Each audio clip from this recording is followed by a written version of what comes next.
lot of teams in this league seems like they have to replace a quarterback or have some issues. Is that, I know you're probably just concerned about your issue there, but does that kind of make this league maybe even more wide open because there's so many uncertainties at that certain position? I do. I look at the preseason poll and I'm like, how can anybody? I guess you have to vote, right? So there's no choice. But I wouldn't consider it an intelligent vote. How does anybody know? I don't know. How does anybody? I do it for a living, and I don't know. So how does anybody else know? Pro football is absolutely quarterback driven, and college football is headed in that direction.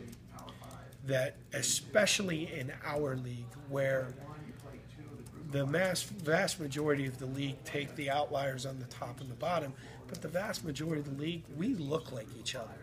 Our lines look the same, our DBs and wide receivers look the same.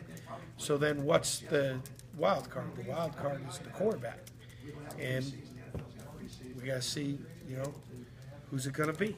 But you think about Media Day a couple of years ago.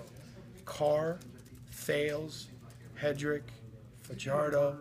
You could go through half the league, had a big-time, recognizable, pro-prospect quarterback. That doesn't exist as we sit here today. Not to say that there won't be guys that won't do it, but as we sit here today, the landscape has changed a little bit. And how's your situation going to be going? It's fluid right now. It's fluid right now.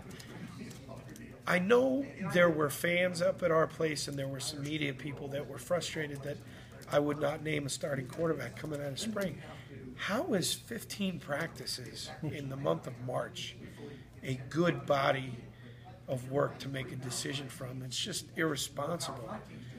We are going to double the practices before we make a decision. We're going to go from 15 to 30 with 15 more in training camp at least. Plus, you have a whole nother off season of strength and conditioning, you have the work that they do on the field with their teammates.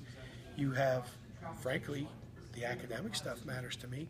We're going to, not that it would have been the case, but what happens if you name a starter and then he bombs classes and now you got issues? I'll name a quarterback at 15, 16, 17, somewhere there, practice 15, 16, 17, somewhere in camp.